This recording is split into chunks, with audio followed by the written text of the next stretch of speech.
Hello, my name is Jan Miller. I'm a mental health counselor and the founder of Mindful Living, which is a center for mindfulness in Southeast Michigan. Welcome to this Navigate Home presentation of Caring for the Caregiver. If you're a caregiver, hopefully you will be able to benefit from some of the things that we talk about tonight. If you know a caregiver, hopefully you will also be able to benefit and perhaps understand the challenges and, of course, the benefits as well of being a caregiver. Um, and if you are the caregiver, have you ever thought or said some version of, I don't have time to relax? I don't have time for myself. Well, time isn't your enemy. Your to-do list is your enemy. So let's put that to-do list down for just a few minutes. No need to panic. It's not going anywhere. Um, Lack of time is typically the very first objection that caregivers have to taking a break of any kind. However, if you don't take a break, you may break, and then who will take care of your loved one?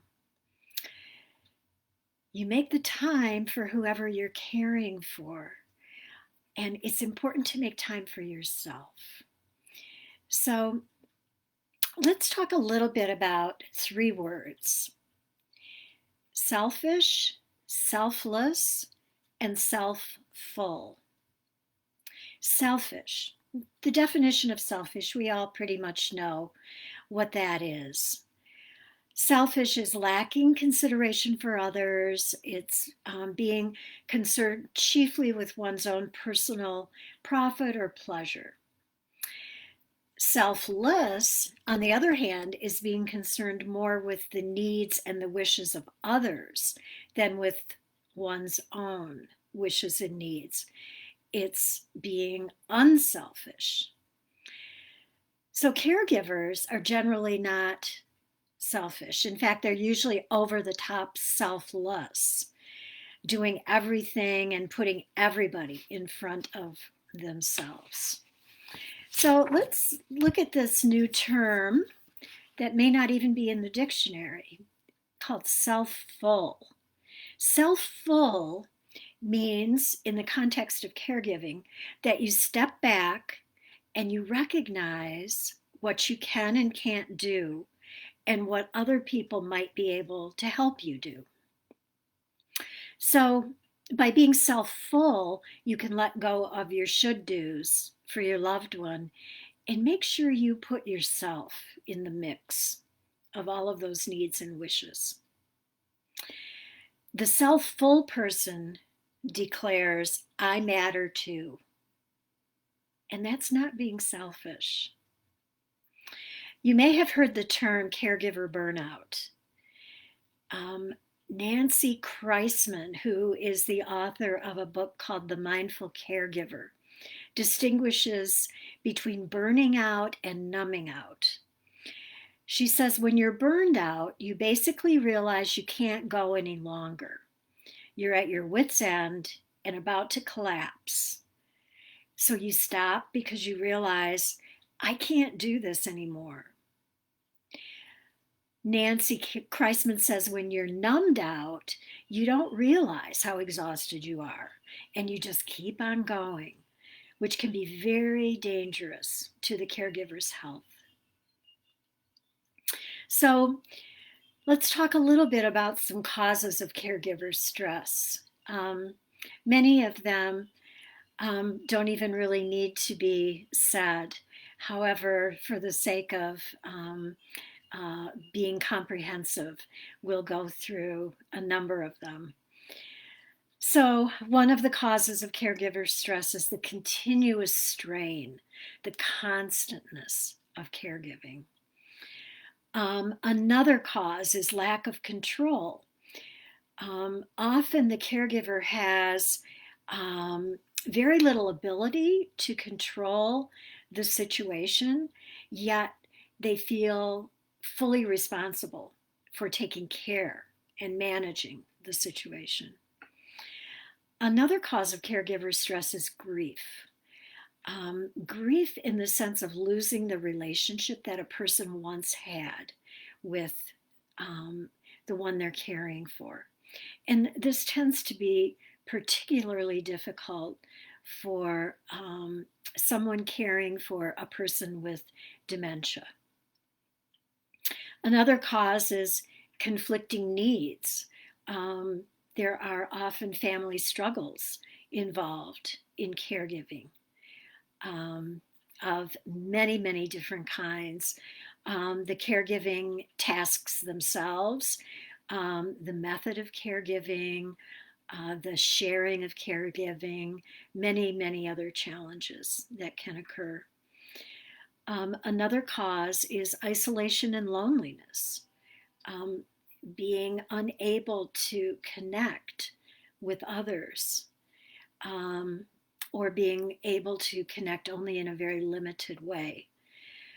Another cause is the loved one's behaviors or needs. There may be some abnormal or new behaviors that are associated with certain illnesses, Alzheimer's, for example. And there may be some pretty significant physical care or attention that's required. And that can be very challenging to deal with on a constant basis. And of course, financial strain is another cause of caregiver stress. Insurance, doctor bills, hospital bills, on and on and on. And another cause of caregiver stress is lack of appreciation.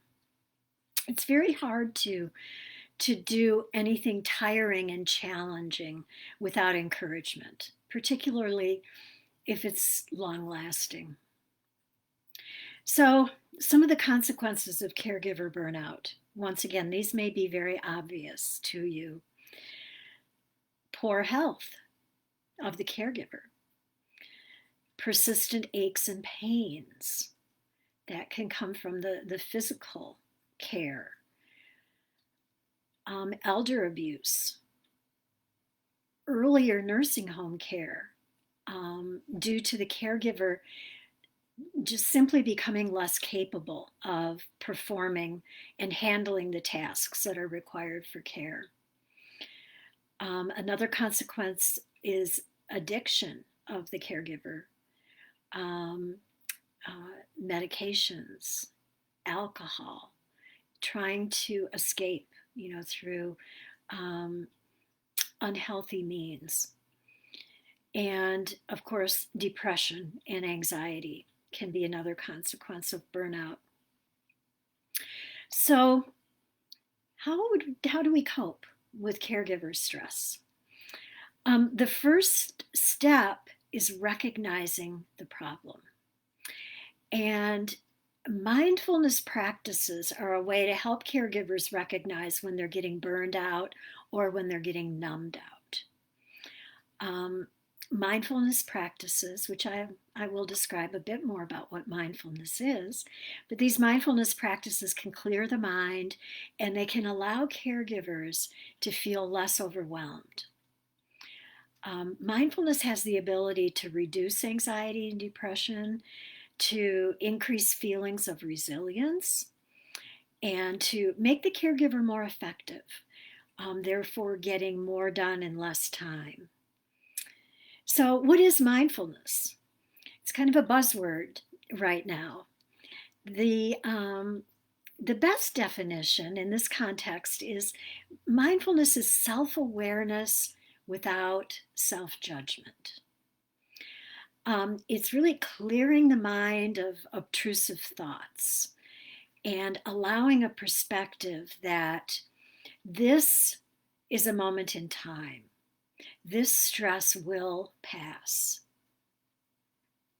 So, what are some mindfulness practices that can be useful for caregivers? Well, taking deep breaths, something that we do on a regular basis Perhaps not always deep, they may tend to be shallow. But if you can try taking some deep breaths that actually physiologically um, activates a relaxation response. So, attempting to do simple deep breathing, practicing gratitude. And it can be gratitude for absolutely anything. It doesn't have to be anything huge, it can be something quite small. Gratitude that the sun is shining today, gratitude that we have a roof over our heads, gratitude that we woke up this morning. So, little things, having a cup of coffee, being able to cuddle up in a blanket. Those are all kinds of things that we can practice gratitude towards. Connecting to others. So important to have that human connection and interaction. And of course, giving yourself a break, whatever that break might look like to you. It may be something small, like taking a bubble bath, giving yourself a facial, perhaps going out to dinner with a friend, talking on the phone with a friend, watching a funny movie that will cheer you up. Um, and it could be something as large as having a respite break, finding someone to do respite care for you. And also, being present is another mindfulness practice that is a little bit of perhaps a hidden trait that most of us do have. We just don't recognize it. Being present is doing one thing at a time and being fully present while doing it. In other words, if you're talking to someone, really being completely present, not looking off in another direction, not looking at your phone, scrolling through texts, but being fully present with someone. Maybe even showing physical presence, leaning towards that person. Of course, with physical distancing, that becomes a little more difficult. Yet being fully present through eye contact is always a possibility. So, meditation, of course, is another mindfulness practice that can be very helpful in caregiver burnout and prior to burnout or numb out. So, at its most basic, meditation is changing your focus from the outside to the inside. And it needs to be practiced. It's not something that will transform your life overnight, but the more you meditate, the more habitual it becomes, the more automatic it becomes. And that's when the benefits really begin. So you'll be reinforced by the relaxation you feel in meditation, and you'll also be rewarded with self awareness that helps you be more more resilient and less reactive. And all of those things will support you in caring for your loved one. So I thought we could try a brief meditation on self-love to give you a little taste of meditation, as well as to put you in the mindset that you deserve to be loved, that you are loved. If we don't allow natural love for ourselves to be expressed, love doesn't really reveal itself very often throughout each day of our lives. So if you'd like to give this a try, get into a nice relaxing position, comfortable yet dignified, erect, yet relaxed. and just removing any distractions for the duration of this meditation. Um, Perhaps setting your phone aside, silencing your phone, closing a door, whatever works for you to maintain um, some concentration. Taking the very first action in self love right now. So, our breath has been with us literally for all of our lives, changing as needed to the demand of circumstances, and flowing effortlessly when we're resting. So, taking multiple full and deep breaths every day is proven to change our bodies and minds for the better. So, if you're comfortable closing your eyes, go ahead and do that. If you would prefer to just lower your gaze, kind of softening the muscles around your eyes, perhaps finding something close by that isn't moving, um, but just simply moving into an inner awareness. And let's begin by taking in 5 full and deep breaths, holding that breath for a moment at the top, and then just naturally exhaling.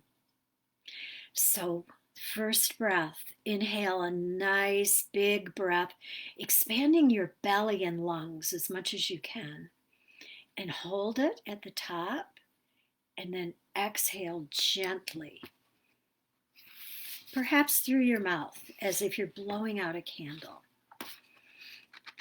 And the second breath, inhaling fresh oxygen that will be supplied to your bloodstream, holding it, soaking it in, and then exhaling with relief. And our third breath, inhaling, feeling rejuvenated, invigorated by this breathing, holding that breath, and then exhaling easily, even allowing yourself to make sounds as you inhale and exhale. The fourth breath, inhaling, noticing how breathing fully comes naturally to you. Just pausing at the top to soak it in, and then exhaling any tension or worry. And the fifth breath, inhaling fully in an act of self love, pausing just to feel and appreciate this love, and exhale into complete relaxation. And go ahead and just let your breath flow at a pace without effort from you right now. Just at your own pace, in your own rhythm. And by doing this, you're proving you're capable of self-love. It's that simple. Deep breathing increases the supply of oxygen to your brain, and it stimulates something called the parasympathetic nervous system, which is often referred to as the rest and digest system. So by breathing deeply and breathing often, you're commanding your body to rest, which in itself relaxes and rejuvenates you. This is self-love in its simplest form that anyone can do at any time, each day. Now let's honor ourselves by relaxing the mind even further. Notice how your thoughts are rising in your mind, one after the other. See them come and see them go. Some thoughts linger for quite some time, and some thoughts only come for a split second. If you can really focus, you'll notice even smaller thoughts. Thoughts such as describing your surroundings or labeling the things in the world around you. These are all natural. We all do this. Our brains have developed to do this. So in meditation, we acknowledge whatever thoughts occur in our minds and we just let them go, kind of like a leaf flowing on the surface of a stream. And we return to our breath for a focus in our meditation, an anchor, so to speak.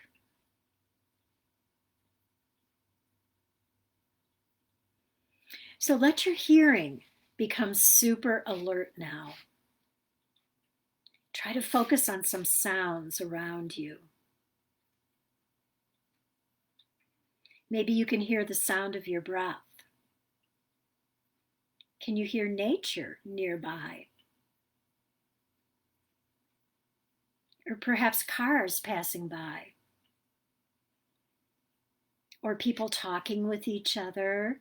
Maybe a television in the background? Just go from sound to sound, focusing on only one at a time.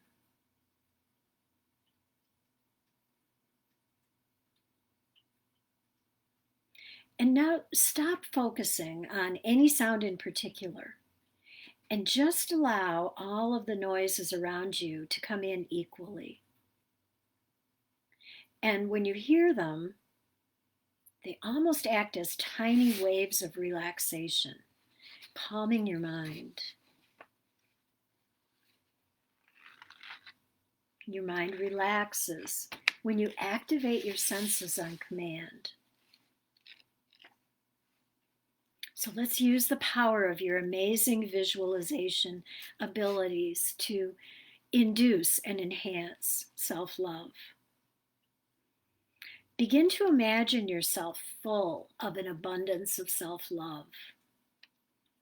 See yourself choosing healthy foods and cooking at home so you know all of the ingredients you're putting into your body.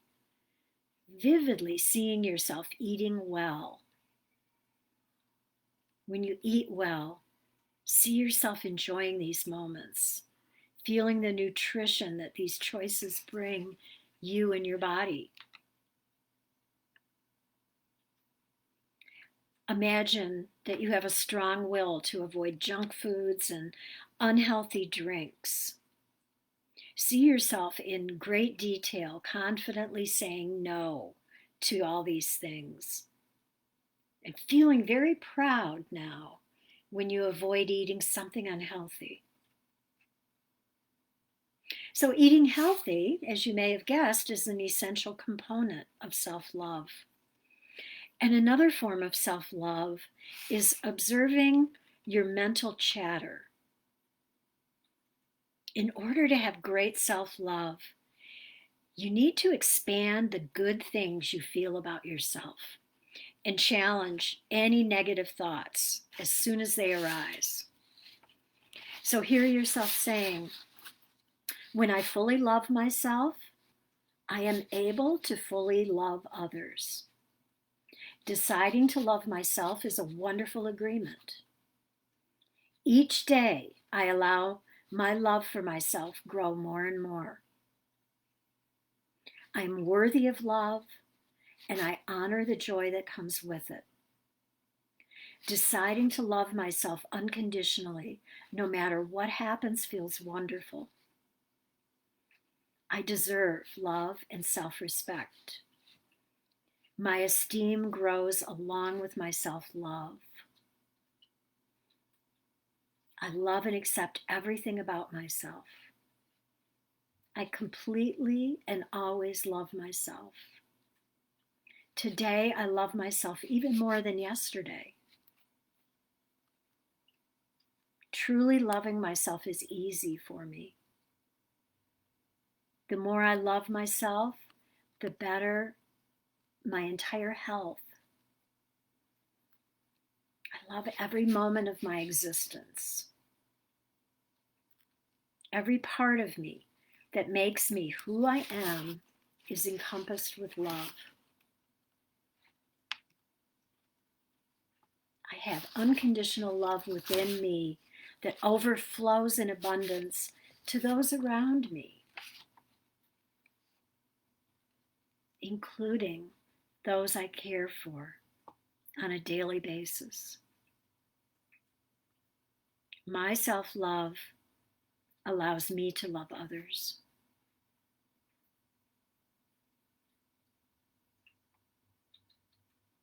When you love yourself, you'll find love.